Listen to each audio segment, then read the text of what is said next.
Okay, and if we just give this a second to load.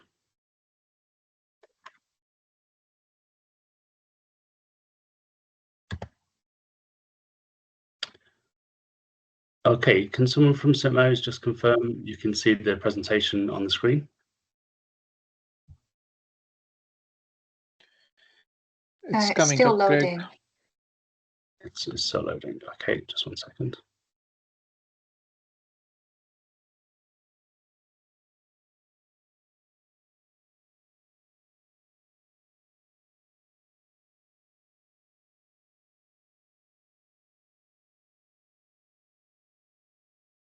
Okay, just give us 1 minute just whilst this loads up.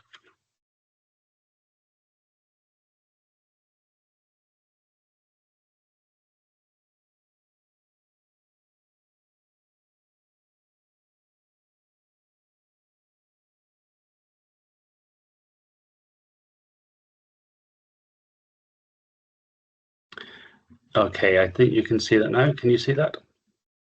Yep. Yeah. I can't see yet. Okay, maybe if I just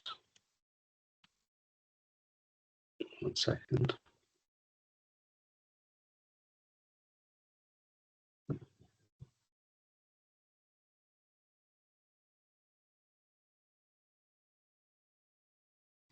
Shani, if you can just try refreshing, but it looks like the rest of us can Yes. see the deck. Yes, I can see it now. Okay, great. So these are a few things which we'll talk about today. So you'll hear from the admissions team with some important CAS information, from the visa team about next steps with your e-visas and your online enrolment or your enrolment to St Mary's, from the accommodation team, and some useful information about your travel and arrival and what to expect when you get here. Okay, so Emily, I'll hand over you to talk about accommodation. Perfect, thank you. Yeah, so as I said, I work for the accommodation department here at St Mary's. This first slide here is kind of recapping and going over the key information if you were living on campus. So in the next, I would say, week or so, if you are living on campus, you'll be sent an email invitation to complete your e-induction. This will kind of go through house rules, a bit of health and safety, and it will also allow you to select your arrival slot for your move-in day. The move-in day is the 14th of September. So this is when you will come to campus and be able to see your room for the first time and kind of set everything up. We'll have a check-in desk in the DV lounge, and there'll be lots of student ambassadors and staff members on campus to point you in the right direction to find us. That's when you'll then meet me, and then we'll be able to hand over your key and ID card. Your key is to unlock the room, and then the ID card is to tap into the actual building. People that you'll also meet on the day is your resident mentors and senior residents. So resident mentors are your staff members that will live inside your halls, and they are there to assist and support if needed. And you've also got your senior residents, and these are second and third year students who taking on the role of a little bit more responsibility in halls. So if you've got any queries, if you don't know where somewhere is on campus, then you can go to them and they'll be able to help you. They'll also have trolleys as well. So if you bring lots of suitcases, then they'll be able to use the trolleys to help you get your stuff to your rooms. Later on in the day, I think from 12 onwards, there'll be a free barbecue for all residents and their family and friends assisting with the move. So you can all kind of sit down, enjoy hopefully the sun, and just kind of have a relax after the big move in. And then on the Monday after, there'll be a mandatory hall meeting.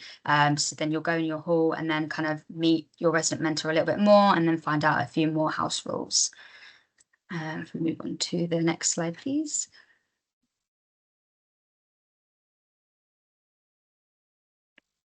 Perfect.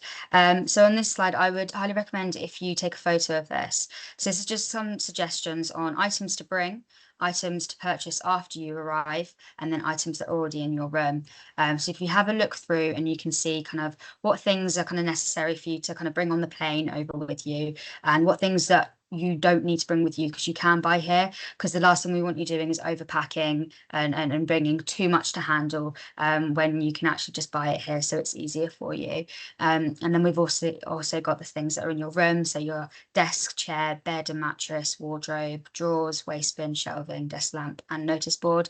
And obviously if you're in an ensuite room, then you'll have the ensuite, and if you're in shared bathroom facilities, you'll have the shared bathroom facilities. And then, yeah, the things to purchase, you'll need to purchase bedding, because we aren't providing bedding, so therefore that'll be something that you can purchase once you're here. And then there'll be kitchen equipment as well, room decorations, and then basic room essentials. So there's things that, don't worry if you don't want to bring them over, because you can buy them when you're here. And on the topic of bedding, kitchen and kind of basic essentials, if we go to the next slide. This is where Uni Kit Out comes into play. This will make your life a lot easier if you kind of go down the route of ordering from Uni Kit Out. So as you can see on the screen, you have standard kits, premium kits, deluxe kits and create custom kits. So this is our company that we've partnered up with that can provide bedding, kitchen and bathroom kits, and they will arrive before you move into accommodation. So once you turn up on our door, we'll have the boxes there ready for you. And you also get 10% off if you use the code St Mary's 10. So we'd recommend this just to save you having to bring everything over with you, or once you arrive having to go to a shop when you just kind of want to rest and kind of get used to the space on campus. There's the link there as well, so you can take a screenshot of that, and I've added it into the chat afterwards as well if you just want the straight link. And then, yeah, if we move on to the next slide, please.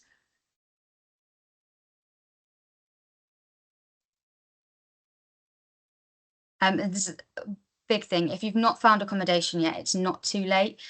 We still do have a limited availability on campus. So if you are interested to living on campus, then please do let us know and you can apply. But we also help support students find accommodation in the private sector. So if you're thinking that maybe living on campus is not for you and you want to live in the private sector, then that's something we can definitely support with. I'll add a few links in the chat afterwards, because we've got a website called Student Pad, which is where local landlords will put up their properties for St Mary's students to apply, and you can reach out to the landlords. And they are very affordable. We've got some that are 500 a month, which is quite good for this area. And then there's a whole range on there. Live-in landlords, if you were to live with a family, there's 1 bed all the way up to 5, 6, 7 beds. So there's lots of options on there for you if you're looking to live off campus. But again, we still do have accommodation availability in halls as well. So those are the 2 options for you guys. And I've just put our email address and phone number there on the screen. Again, I'll type them into the group chat if you want to copy and paste them. But yeah, and then if you have any questions, feel free to put them in the group chat, or you can give us an email. We'll be able to help you out with any of the accommodation questions. Great. Okay. Thanks, Emily. Thanks for that. So yeah, the important thing, you've got the contact information there. Really important thing, which we'll mention a lot, is don't arrive without confirmed accommodation, especially if you're thinking, if you're planning to live on campus, you still need to get that confirmed ahead of time. So that's really important that we do that. So any questions we can deal with in the chat now, but also if you email Emily and her team with this information here, accommodation@stmarys.ac.uk. Okay, great. So Shani, I'll hand over to you to talk about the admissions side, any remaining admissions related issues, CAS issues. So over to you, Shani. Yes, of course. So good afternoon, good morning, everyone. I just wanted to talk a little bit about the international admissions process. I do think that most of you would have received your CAS statement, but some of you will still be in the CAS process. So what essentially my question is, are you CAS ready? Have you submit all of your documents to St Mary's University? So that includes your academic documents, your English language documents, references, any documents that you haven't already to submit to us, we may ask from you as part of the CAS process. So just be aware that those documents will be required. Have you accepted your offer on the applicant portal? If you haven't accepted your offer we won't be able to send you an invitation to join the CAS platform. So do make sure you do that. Have you attended a St. Mary's credibility interview as well? So this is by invite only. It won't be the case that all of you would have been invited to attend a St. Mary's credibility interview, but if you have been invited, please make sure to book on as soon as possible, and please ensure that you're prepared to discuss everything that you need to discuss to pass the interview. So that would be your history, your university in the UK. You also need to have information about your course. So you need to know your modules. You need to be fully aware of your finances and also student visa responsibilities. And the last thing to being CAS ready is, have you completed your deposit payment? So again, this is, most of you will need to complete that payment. You can complete it via the applicant portal, but if for any reason that isn't working, please just drop us a message and we'll be able to help you with that. Next slide. Thank you. So once you've completed all of those steps, you'll then receive an email from International Admissions called your CAS request. And then you'll receive a second email from CAS Shield, which is your welcome to the platform. So if you click the link in that email, you'll be able to set your password, and then you just need to complete the online form to request your CAS statement. So while you're working through the form, you'll be asked to confirm that all of the information that we hold for you is correct. So is your passport number correct? Is your course date correct? Is your course end date correct? We need everything to be correct so that the information that we send over to UKVI is correct on your CAS statement. And if for any reason you haven't received an invitation to join the Enrollee platform, then please just drop us a message and we'll be able to help. So I want to go into a bit more detail about TB test and financial evidence. So we'll move to the next slide quite quickly. Thank you. So first thing is TB tests. You're only required to provide these documents to us if it's a requirement for your visa application. So if UKVI will ask you to submit these documents, then we just want to have a check through to make sure that it meets the requirements. So TB test, if you follow that link on the screen there, you'll be able to access the list of countries that are required to provide a TB test with their visa application. And in terms of financial evidence, there is also a list of countries who do not need to provide financial evidence. So just talking about financial evidence specifically, when we're checking through your document, we're checking to make sure that the funds have been held for 28 consecutive days. The funds that you need to show is your tuition fees plus your maintenance. And we also ask for an additional £500 to account for any currency fluctuation.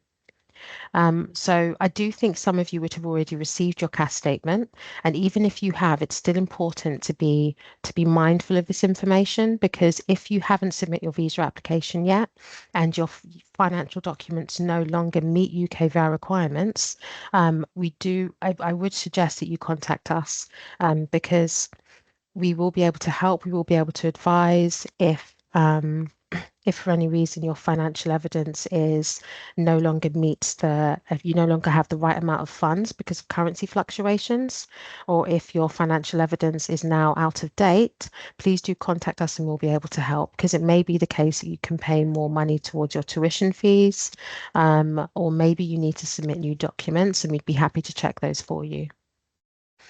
Okay, and then on to the next slide.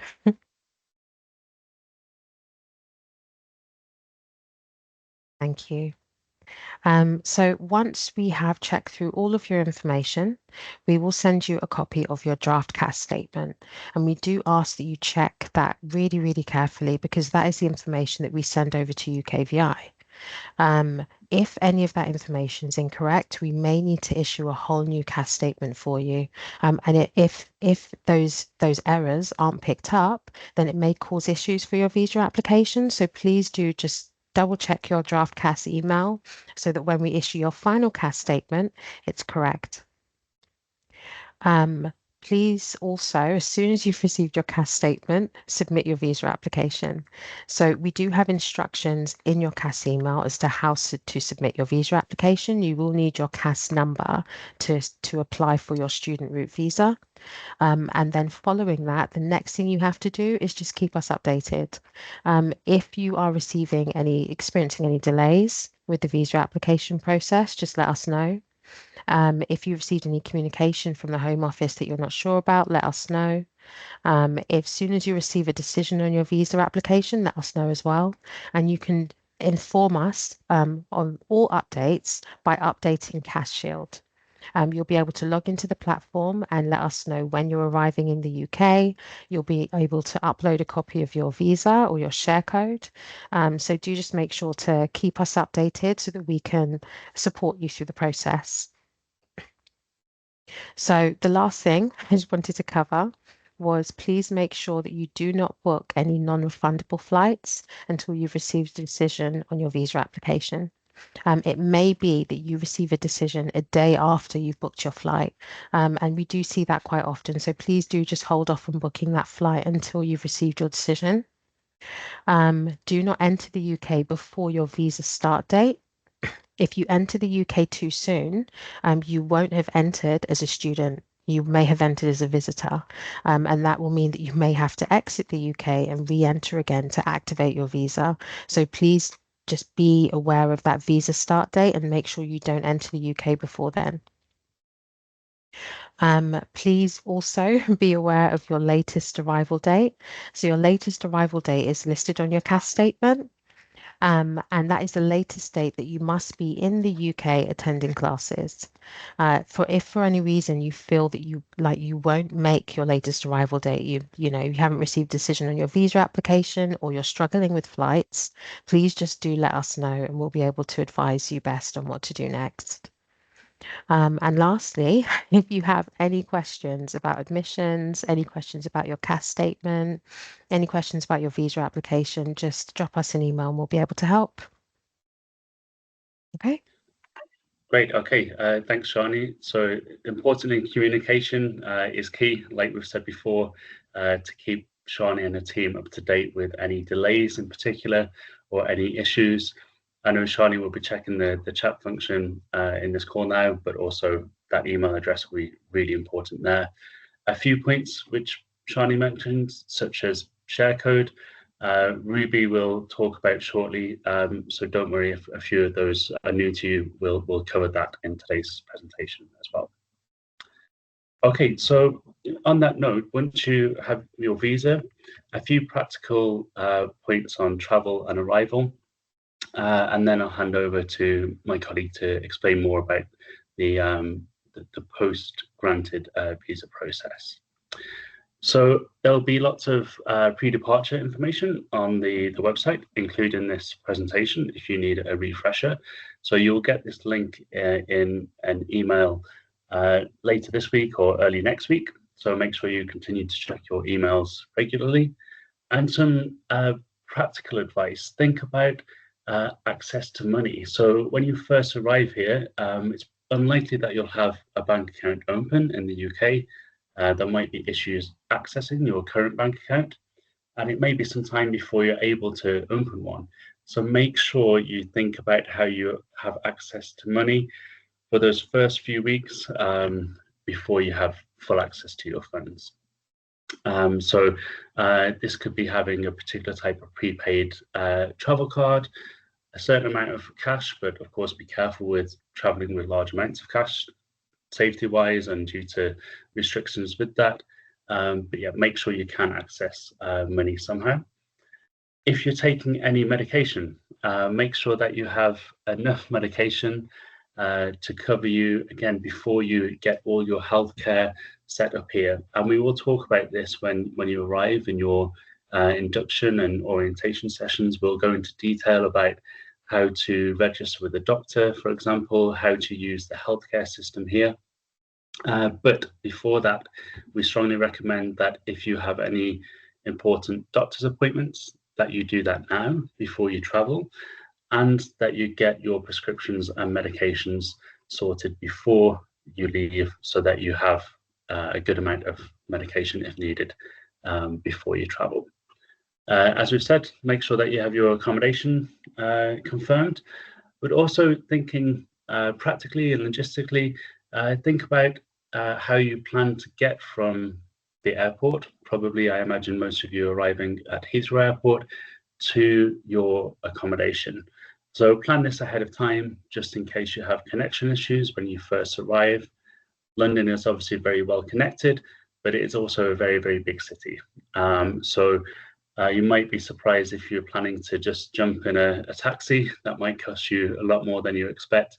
So do a bit of research to think about how to get to your accommodation, and our team can support you with that as well and give you a bit of advice on local transport. Currently, luckily, there's no coronavirus testing protocols in the UK. I don't think many countries still have them, but if they are from your home country, just check that before you leave. So before you travel, as Shani said, make sure you have your visa, so avoid booking flight tickets before that. Before you travel, make sure you have a place to live, and make sure that you're aware of your course start date. Some courses are very, very strict with arrival dates, as in you need to be here from day one. Others, you will see that the latest arrival date may be later than your course start date, but still on your visa, it will give you the latest date you can arrive in the UK. So make sure you're aware of that so it doesn't cause you issues when you arrive.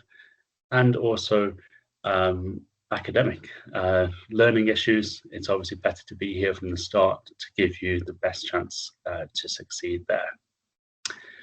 So think about when you actually travel and when you get on your flight or when you get on your transport to the UK. Something which I know me and my colleagues do when we travel different places, we take paper copies of important documents. We know that everything's electronic these days, but also for your own peace of mind, we strongly recommend that you take printed copies of things like your offer letter, your proof of finances, like your visa supporting documents, and accommodation confirmation, and keep this in your hand luggage. So if you do need to show it to anyone, you don't need to rely on your phone working or a network. You have that ready in a folder in your hand luggage. I know that saved me a few times when I've gone to a new country and I've been and needed to show supporting visa documents. So do that before you travel. Ruby will talk to you shortly about your visa and going through the border, but check to see if you need to get a passport stamp and keep your boarding pass. These are all proof of the date that you arrived in the UK, which we will need as well. And something which we'll talk about, your ID check when you get to the university. Again, just to make sure everything matches up and that we are reporting correctly to the Home Office, to the UK government.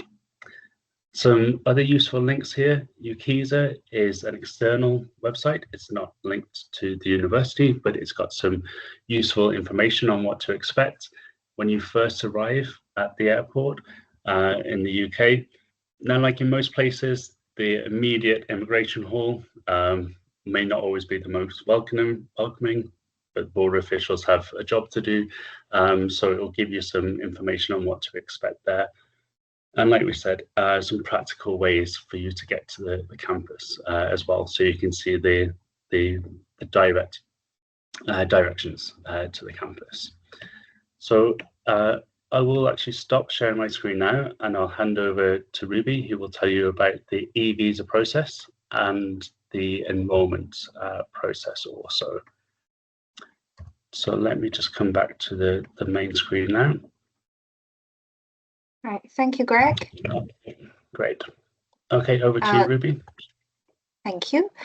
So hi everyone, I'm Ruby. I'm mainly going to talk you through e-visa linking and your enrollment and ID check. So I will be at, I'm based at Registry Services, which is on the first floor of J Building. And on your first day to the campus, you probably need to check that you've enrolled yourself first. And then if you have, visit us at Registry Services Student Visa team, and we'll be there to conduct the ID check with you. Basically, we want to see your passport. We want to make sure that you are you, and take copies of your passport details page and your vignette if you have one, and very importantly, your e-visa share code. But first of all, now you might have all received your student visa, or you might be waiting for it. So once you receive your student visa outcome, that is a letter or an email from the Home Office telling you that your visa has been granted, and the duration of the visa, conditions of the visa. Then it would tell you clearly that you'll need to apply for an e-visa, because no more BRP will be produced. So previously there is a physical card that everyone carries to prove their immigration status. No more. So everyone will show their immigration status online now, so which is called an e-visa or digital status. So check your email that you used to apply for your student visa. If it is an agent or solicitor that applied on your behalf, make sure that you check with them, because they might have received that email. Basically, that email or letter is very important immigration documents that you must retain by yourself. And then in that email or letter, it will say that please go on to the official gov.uk website to create your UKVI account. So I give the full address here, which is www.gov.uk/getaccess-evisa. So you'll answer a few questions before you can create this account. The first question is, when were you granted your last permission to come or stay in the UK? So basically, when were you granted the most recent visa? And for all of you, you should select the second one, because 1st of November 2024 was now in the past. Then it will ask you, do you have a visa application number? Yes, you do. If you've applied for your visa and you got your decision, or it's still pending, you will have that application number. It's in all of the communications that the UKVI sent to you. It's just stated on the very top of the letter. It will call a UAN number or a DWF reference. So either UAN or DWF will be okay for this. So if you click yes, just give the correct number in the correct format, so the UKVI can recognize the correct application. You must have a valid passport when you apply for your e-visa. So to be valid, the expiry date must be in the future. So if when you're applying for your e-visa, your passport expires the day after, that's fine, because it's still in the future. But I want to say about passports is the UK doesn't have specific rules on how long your passport needs to be valid for after you arrive in the UK. It just needs to be valid when you cross the border. So it can, expires the next day that you arrive in the UK, and that's fine. But that's risking it a little bit. But now we're at the stage where you're applying for your visa, your e-visa, and coming to the UK. I wouldn't actually recommend renewing your passport if you haven't done that, because that takes time, and that could really, delay a lot more time for you.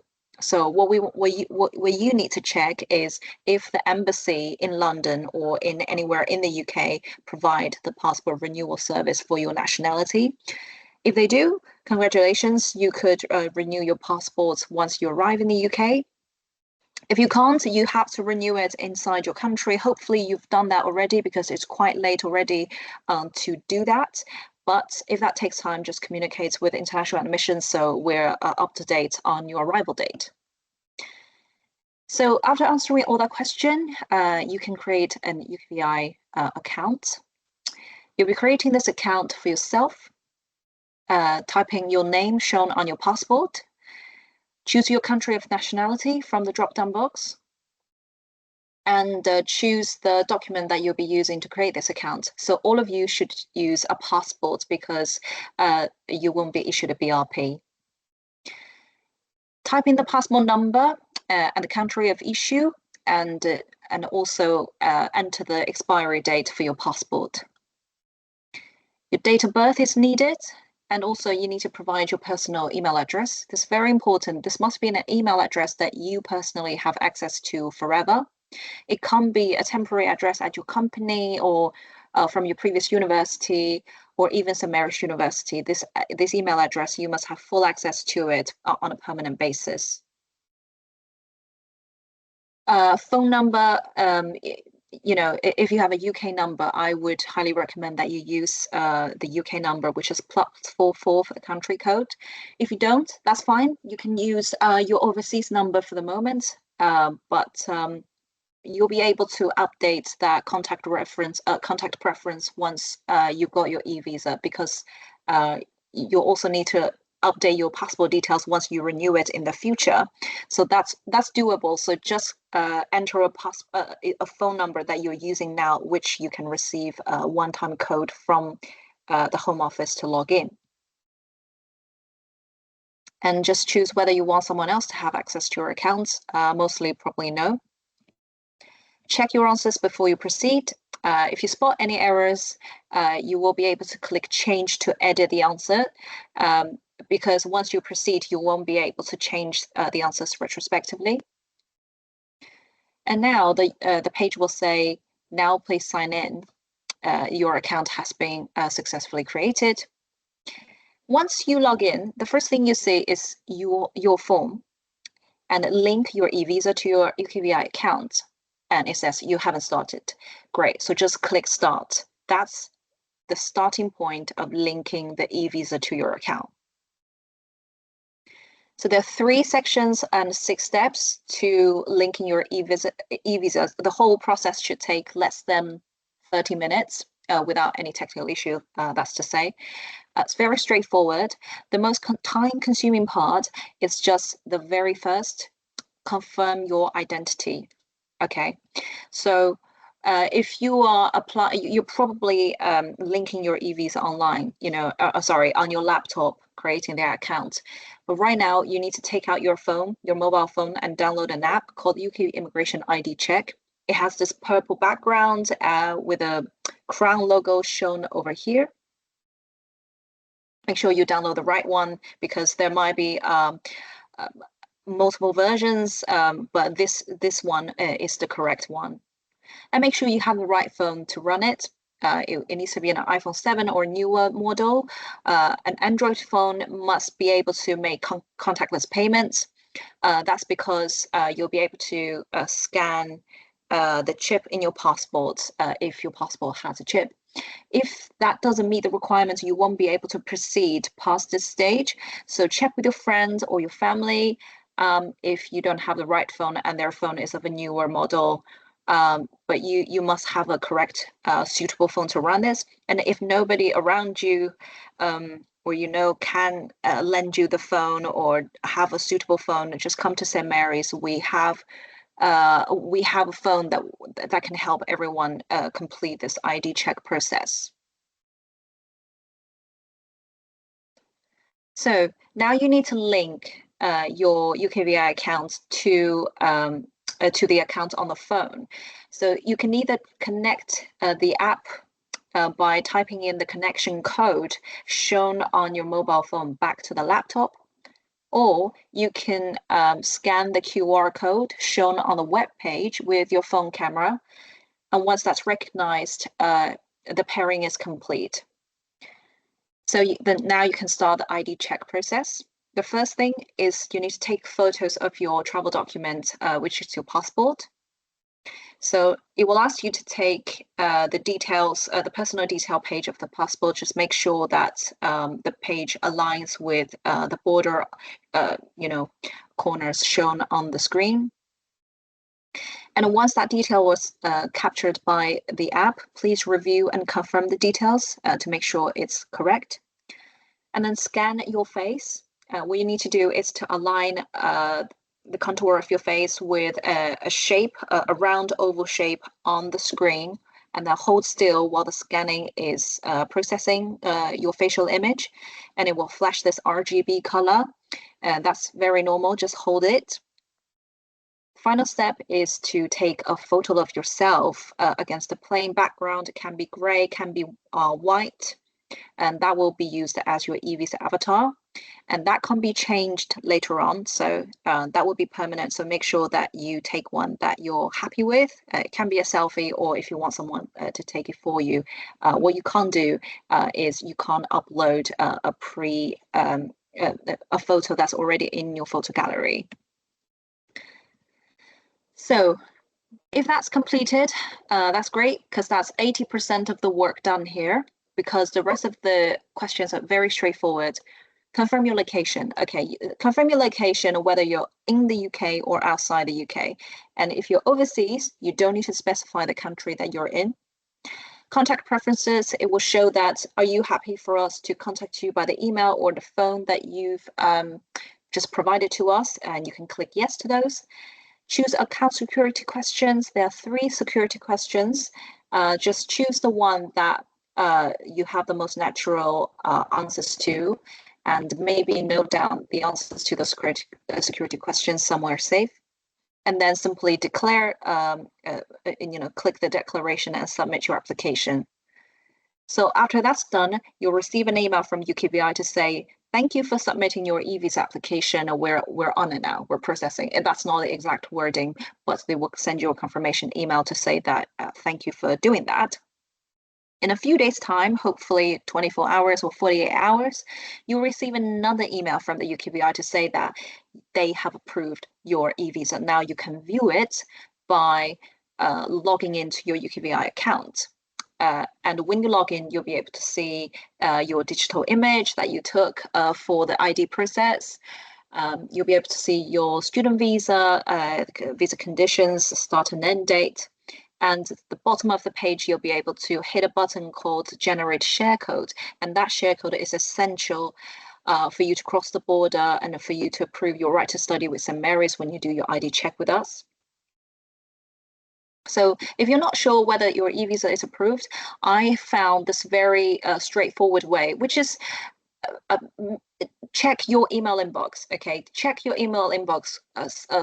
Look out for an email called View Your e-visa. Now, I've received a message from a student that this title might have changed to something like e-visa approval. So just make sure that you've read all of the emails from the Home Office. Alternatively, visit the View and Approve page on gov.uk. So I shorten it here, but you can just simply Google View and Approve, and the first thing that pops out will be View and Approve service. Basically, you log into your UKVI account, and if you do have an e-visa, if that's approved, you'll be able to see your image, and you'll be able to generate a share code. So rather than waiting and not sure what's happening, just go to View and Approve, and if you have an e-visa that's approved, you don't have to wait for further confirmation from anybody.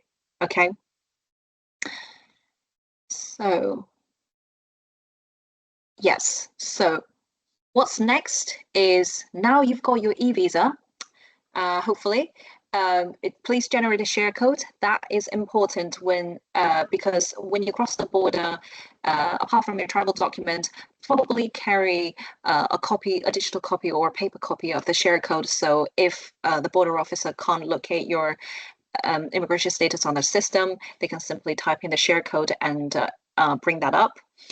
Also, keep your personal details updated, including your current address, contact number, and email, phone numbers, and also, very importantly, your passport number updated if you have a passport renewal on your UKVI account. Generate a share code for us as well. A share code is valid for 90 days, so you could use the same one that you use for the border for the face-to-face ID check on campus. So this I will talk about a bit later, the face-to-face ID check. And so you should receive your e-visa within a few days, but it can take a little bit longer. So if you're not sure, simply go to View and Approve and find your answer there. If you haven't got it, the only thing is to wait. If you have been granted a vignette, that's a much better situation, because you'll be able to enter the UK with that, but we still advise that you get your e-visa all approved before you travel. Okay, on to enrollment. sorry, let me just.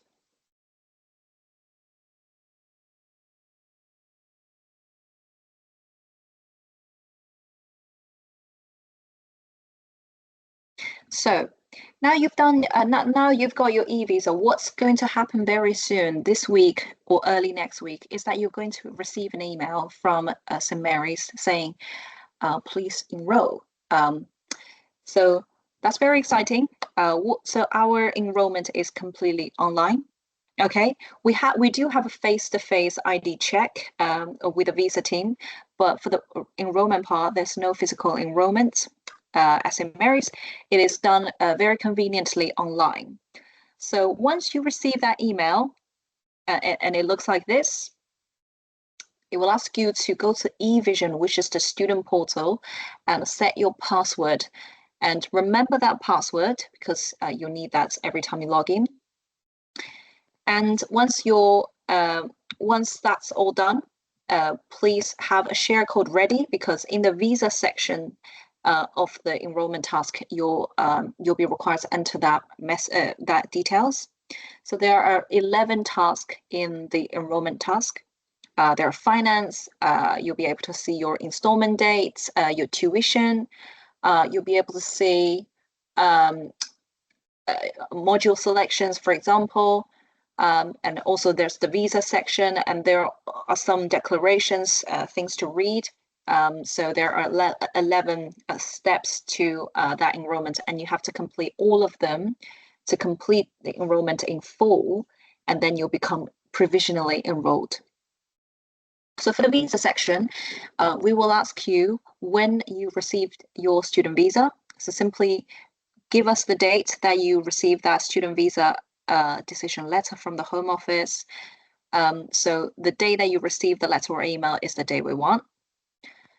And we want to know your arrival date in the UK. That's very important. So that's either on your boarding pass, your e-ticket, or it could be a date stamp on your passport or vignette.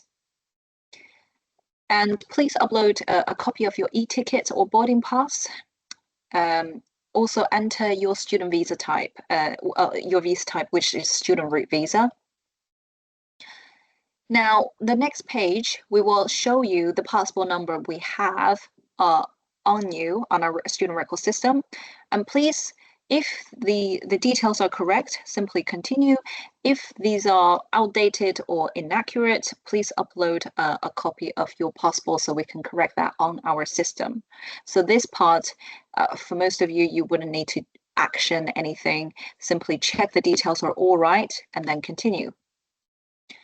Vignettes.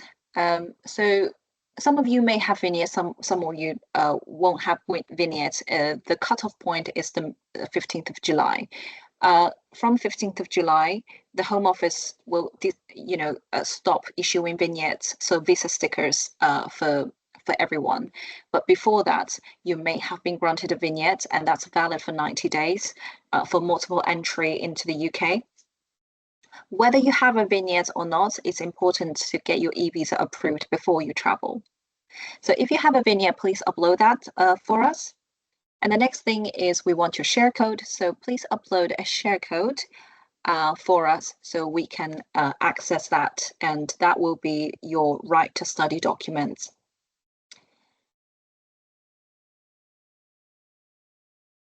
And and once you complete all the sections of enrollment, you'll receive an email from St. Mary's again to say, thanks for completing the enrollment, and we look forward to seeing you as a student.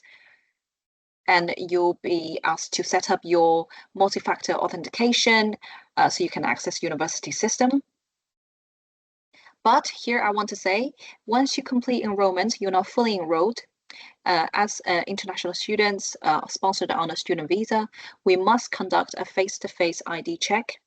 And after the check is complete, you will be fully enrolled. We will make your student status to fully enrolled, and you'll be able to access the student portal in full.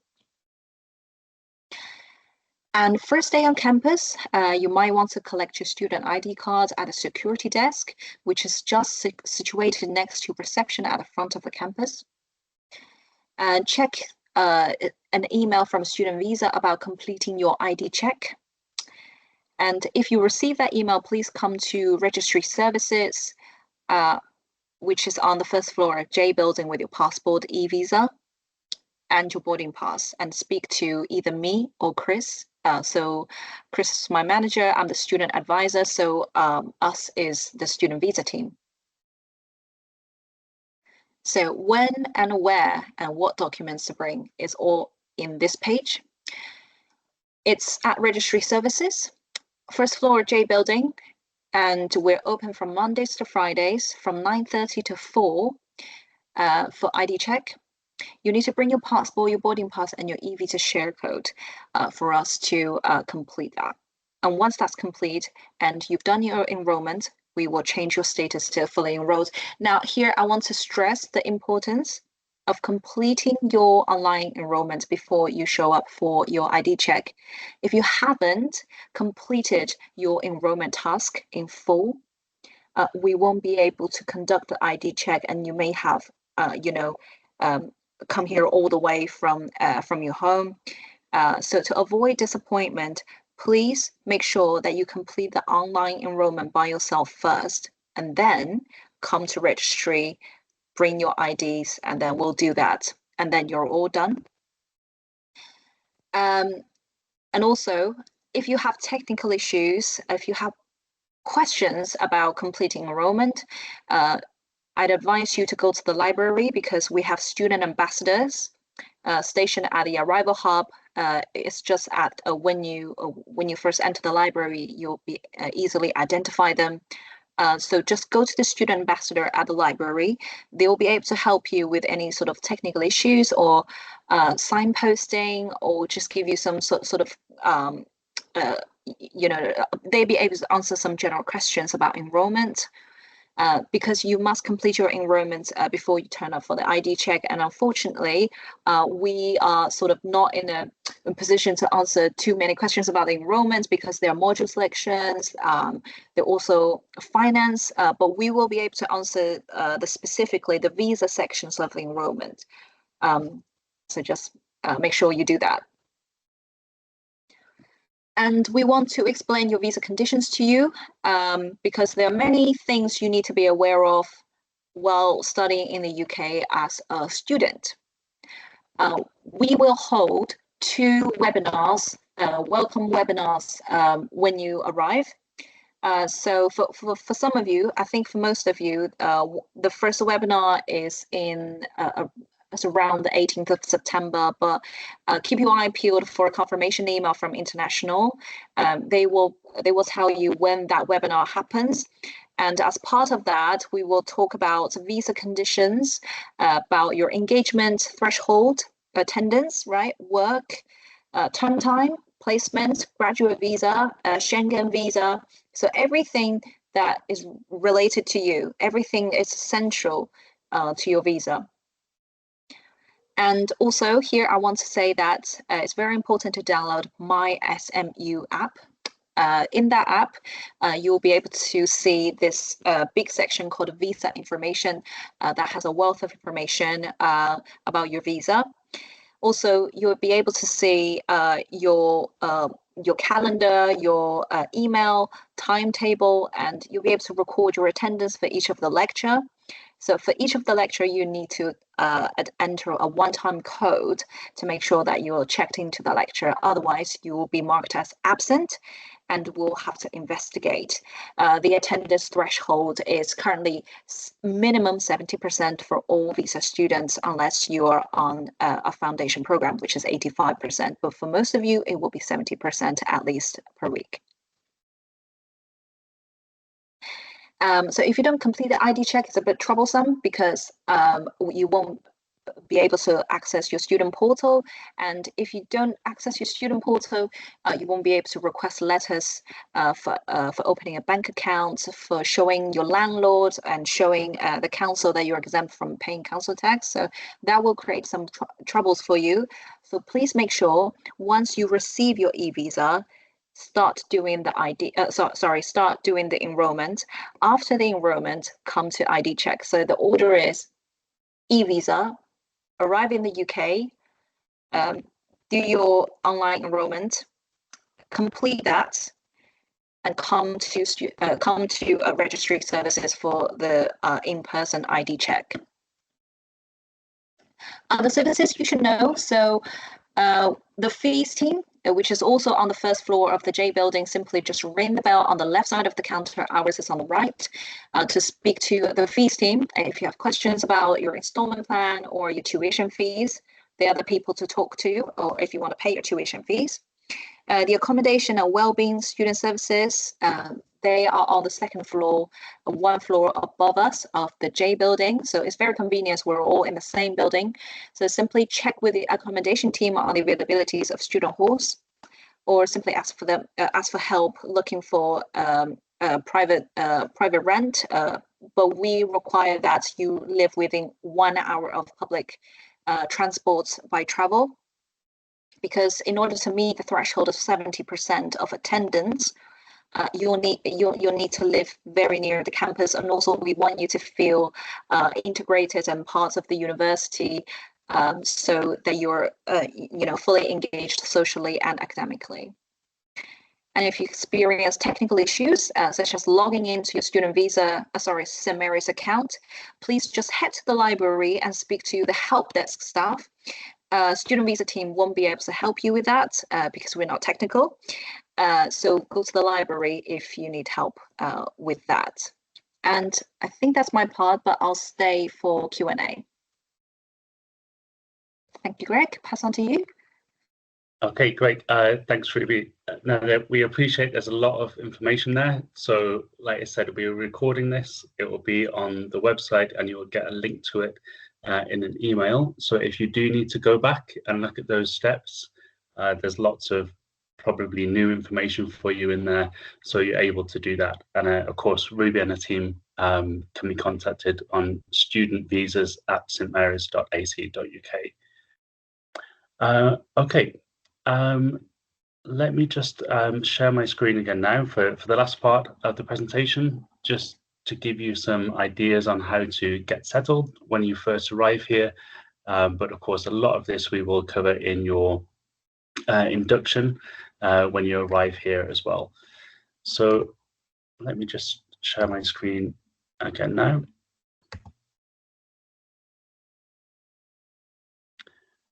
Okay, and can someone from St. Mary's just confirm they can see the screen?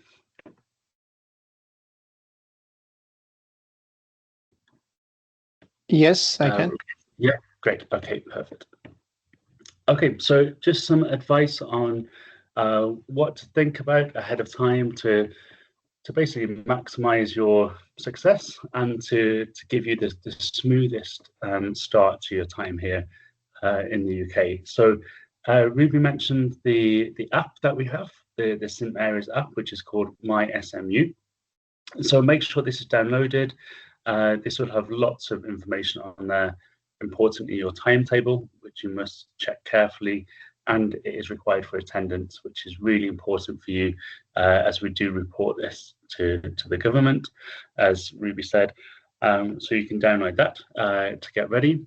We talked about having enough money before you get a chance to open a bank account, but once you've completed all the enrollment process, you can get a banking letter. So that will enable you to open a bank account fairly quickly. And during your induction and orientation sessions, we'll give you advice on different types of banks, different types of bank accounts. So you'll have some ideas about where to go as well. Likewise, with registering with a doctor, we call this a GP, a general practitioner. So you'll hear this term a lot. We will also give you some specific clinics and doctors that you can register with also. Now, for most of you, for the most part, on your student visa, you can work up to 20 hours a week in term time. For this, you'll need what we call a national insurance number. You might call this a social security number in your home country. It's essentially a tax number. So this enables you to pay tax, which you must do if you're earning money in the UK when you work. So we'll also explain how to do that. So just in case you are planning to work within the required hours. Just be prepared. There are some steps that you need to take as well before you go straight into that. So we talked about induction. These are essentially the welcome sessions. So soon you'll be able to see more information about this on the welcome pages on the website. It might not be exactly up to date yet. Over the next couple of weeks, this will be updated, and it will give you information on different types of sessions that you need to attend, ideally in your first week. This is before you start your classes, so you should have time to attend these sessions to familiarize yourself with the university and what's required. For example, tips and advice on student life, and then student essentials, so the compulsory parts that you must follow. And also you can see timetables for this again on the website and in emails which we will send you over the coming weeks. And the welcome week, we call this Freshers Week, so that's another term which you might hear. It's a really good opportunity for you to meet other people. We know that many of you, probably most of you, are coming alone to the UK. Maybe you don't know too many people in the UK at all, and probably not anyone at the university. So if possible, we recommend that you make the most of all the social events which are happening on the campus as well that week. It will give you a really good start. It will help you to feel a bit more comfortable when you're at the university, when you're in the UK as well. So as Emily mentioned, for those of you living on campus, the on-campus arrival day is Sunday, the 14th of September. There are flexibilities around this if you let the accommodation team know, but this will be the day that the whole university is geared up and prepared to welcome lots of new students to campus. So lots of the British students who are starting, in fact most of the new UK students who are starting who live on campus will be arriving at the university that day. So it will be a busy but exciting day with lots of things going on. Again, a good opportunity if you can arrive on that day, because there'll be lots of support and lots of university staff members and other students around to help you. Make sure you follow your teaching timetable carefully, especially if you are arriving late and you miss the induction sessions. Make sure you know where you need to be and when, so that you don't miss any important content, and also to make sure that your attendance is accurate and is being reported well. Likewise, like we said before, this can be checked in the My SMU app. You'll also get an ID card. So every student and every staff member, we all have ID cards. This allows you access to certain rooms where you just tap in on the sensor to certain rooms. If you're in accommodation, this can also get you into buildings as well. And you can also top up. You can charge this card with money and pay for things in the cafe and the restaurant on campus as well. So you can get that from security. And if you want to familiarize yourself with the campus, we're very lucky. We have a really beautiful campus here. I'm sure you've seen lots of photos and videos. If you want to have an explore, there's a virtual fly through on the website as well, which can zoom in to different areas of the campus and you can get a good feel for it. Particularly at the moment, it's a very nice sunny day here in London today. So this time of year, the campus is looking great. And you'll also experience the change of the seasons and how the campus changes with that. So that's something to look forward to. Okay, so just in general, of course, you're here to study, but also think about the social side. So lots of clubs and societies for you to join. We've mentioned joining with registering with a doctor. Try to do this as soon as you can. Don't wait until there's an issue. And then when it comes to academic support, we've got lots of help here if you need it. Some good advice is to prepare yourself ahead of time with expectations around your study. So we call this academic integrity. So this is where rules or expectations around assignments, what you are and what you aren't allowed to do may differ between different countries. This will give you an idea of what is acceptable. The most obvious one, the biggest one to be careful of, is plagiarism. So copying from other sources, other students. So again, over the next few weeks, prepare yourself for that, so you know from the beginning what your teachers and what your lecturers expect of you. And of course, we're in one of the greatest cities in the world. We're very lucky. We're in a really nice part of London, so there's lots to explore nearby, and of course across the UK as well. So start to think about what you can do in your free time. You certainly won't be bored. There's certainly lots to explore, so that'll help you hopefully get excited about the non-academic sides of university as well. So just to finish, we know that there's been lots of information here, lots for you to check and maybe go back with, but also, like we said, communication is the most important thing. If you do have any questions or issues, please don't wait. If you want to take a screenshot of this might be very, very useful, just so you know that your email is going to the right person, or that is going as soon as possible to the right person, so that it doesn't go through different people. So some useful contacts there. Of course, you've got the international ones, but also maybe you've got questions around well-being. So student services can tell you what support we can give you with that. And also, if you do have any specific tuition fee questions as well, the fees office can support you with that. And then specifically in the international team, there's lots of direct contacts here. One which we need to include here is Sonal, my colleague who supports students from Europe and South Asia as well. So these are some good direct contacts.